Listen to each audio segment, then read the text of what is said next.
साथियों, कहा जाता है कि इतिहास खुद को दोहराता है, लेकिन इस बार जो कुछ सामने आ रहा है वह सिर्फ दोहराव नहीं बल्कि एक बड़ा यू टर्न है, जिस जगह से कभी बांग्लादेश की कहानी ने जन्म लिया था।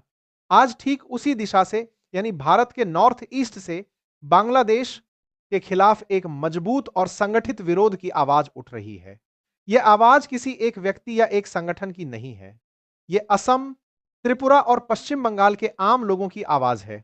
सवाल यह है कि क्या यह केवल गुस्से की अभिव्यक्ति है या फिर आने वाले समय का कोई बड़ा संकेत।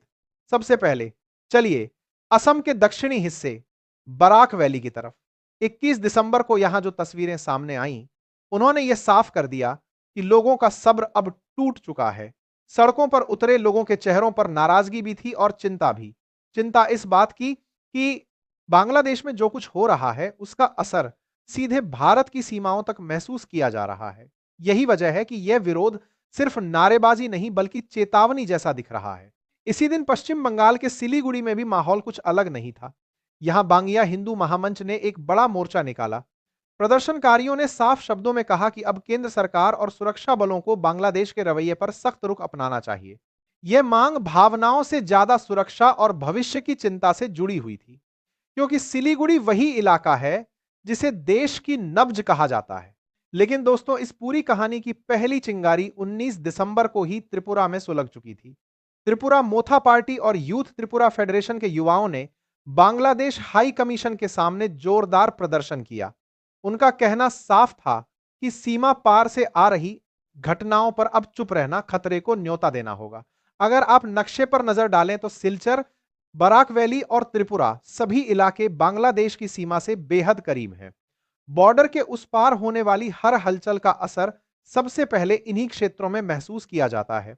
यही वजह है कि नॉर्थ ईस्ट से उठ रही यह आवाज सामान्य विरोध नहीं है। यह उन लोगों की चेतावनी है जो सबसे पहले खतरे का सामना करते हैं।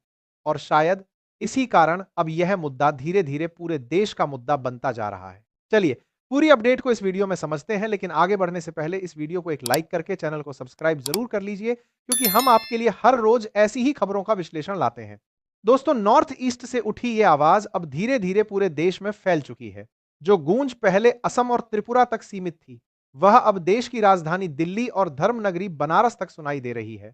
बनारस से सामने आ रही खबरें यह बताती हैं कि अब आम लोग भी ये सवाल पूछने लगे हैं कि क्या भारत सरकार और भारतीय सेना को अपनी आंतरिक सुरक्षा और सीमाओं की रक्षा के लिए और ठोस कदम नहीं उठाने चाहिए।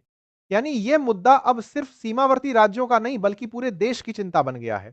लेकिन दोस्तों, अगर हम मेन स्ट्रीम मीडिया से थोड़ा आगे जाकर देखें तो असली बहस सोशल मीडिया पर चल रही है। यहां एक नया शब्द तेजी से चर्चा में है, operation map correction. Social media platform पर ऐसे कई नक्शे वायरल हो रहे हैं जिनमें बांग्लादेश के भूगोल को बदलने की बातें हो रही हैं।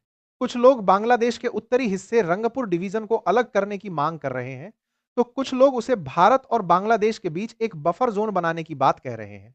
इन्हीं पोस्ट्स में सिलीगुड़ी कॉरिडोर को लेकर भी तरह तरह के काल्पनिक नक्शे सामने आ रहे हैं। कहीं यह दिखाया जा रहा है कि सिलीगुड़ी कॉरिडोर को चौड़ा करने से भारत की रणनीतिक स्थिति कितनी मजबूत हो सकती है। कहीं यह तर्क दिया जा रहा है कि इससे ढाका पर रणनीतिक दबाव बनाया जा सकता है। कुछ पोस्ट में तो नौसैनिक नाकाबंदी जैसे बड़े शब्दों का इस्तेमाल भी किया जा रहा है। हालांकि यह सब फिलहाल सोशल मीडिया की चर्चाएं हैं। वास्तविक फैसला सरकार और सेना ही करेंगी। फिर भी इन चर्चाओं को पूरी तरह नजरअंदाज नहीं किया जा सकता, क्योंकि यह जनता के भीतर बढ़ती चिंता और गुस्से को साफ दिखाती हैं। लोग यह याद दिला रहे हैं कि 1971 में भारत ने सीमित संसाधनों के बावजूद एक ऐतिहासिक फैसला लिया था। उस समय भारत के पास ना आज जैसी सैन्य ताकत थी और ना ही आधुनिक हथियार। फिर भी भारत ने हालात का सामना किया और इतिहास रच दिया। आज स्थिति बिल्कुल अलग है। भारत पहले से कहीं ज्यादा सक्षम और मजबूत है। इसी वजह से यह सवाल बार बार उठ रहा है कि क्या आज का भारत भी अपनी सुरक्षा और अपने मूल्यों के लिए उतना ही साहसिक फैसला ले पाएगा, खासकर तब जब बांग्लादेश में हिंदू समुदाय की सुरक्षा को लेकर गंभीर सवाल खड़े हो रहे हैं। यह बहस भावनाओं से ज्यादा लॉजिक और जिम्मेदारी से जुड़ी है, और यही कारण है कि यह चर्चा अब हर मंच पर तेज होती जा रही है। दोस्तों, अब जरा गुस्से और भावनाओं से हटकर लॉजिक की बात करते हैं। असम के सिलचर और बराक वैली में जो प्रदर्शन हो रहे हैं, उनकी असली मांग क्या है यह समझना जरूरी है। रिपोर्ट्स के मुताबिक इन प्रदर्शनों में बीजेपी युवा मोर्चा के कार्यकर्ताओं ने उन असली मांग क्या रहे हैं, लोगों के पुतले जलाए हैं जिन्हें बांग्लादेश में हिंसा और नफरत फैलाने का जिम्मेदार माना जा रहा है। यह विरोध प्रतीकात्मक जरूर है, लेकिन इसका संदेश बेहद सख्त है। लोग साफ तौर पर यह बताना चाहते हैं कि अब केवल सहानुभूति से काम नहीं चलेगा। इन प्रदर्शनों में दो अहम मांगे सामने रखी गई हैं। पहली मांग इंटरनेशनल लीगल एक्शन की है, यानी बांग्लादेश में जिन लोगों पर हिंसा भड़काने के आरोप हैं उनके खिलाफ अंतर्राष्ट्रीय कानूनी प्रक्रिया शुरू की जाए। दूसरी मांग डिप्लोमेटिक दखल की है। प्रदर्शनकारियों का कहना है कि केंद्र और राज्य सरकारें सिर्फ बयान जारी करके चुप ना बैठें, बल्कि कूटनीतिक स्तर पर ठोस और असरदार कदम उठाए जाएं ताकि भविष्य में ऐसी घटनाएं दोबारा ना हो।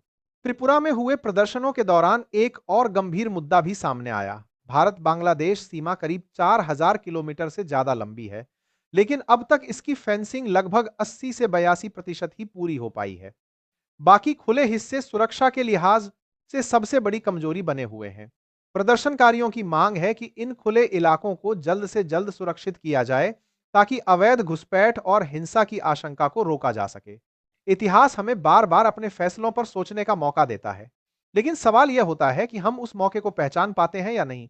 1947 में भी एक ऐसा ही मौका था, लेकिन उस समय कुछ ऐसी गलतियां हुई जिनका असर आज भी भारत झेल रहा है।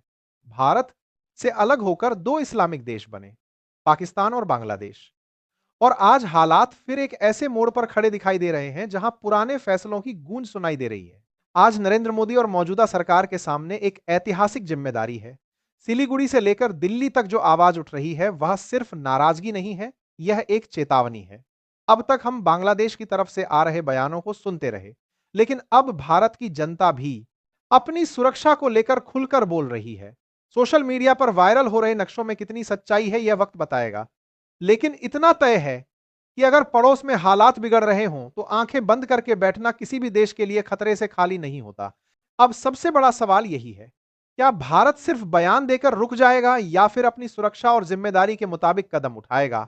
अगर अंतर्राष्ट्रीय रिपोर्ट्स में गंभीर मानवाधिकार उल्लंघन सामने आते हैं तो रिस्पॉन्सिबिलिटी टू प्रोटेक्ट के तहत भारत के पास नैतिक ही नहीं, कानूनी आधार भी मौजूद है।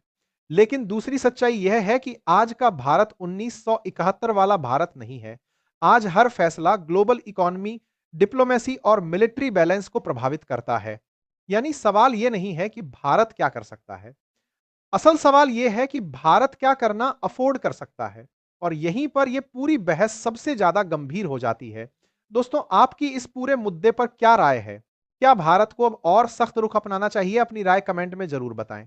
अगर वीडियो आपको जानकारी देने वाला लगा हो तो लाइक जरूर करें और चैनल को सब्सक्राइब करें ताकि ऐसी ही आसान और जरूरी जानकारी आप तक पहुंचती रहे।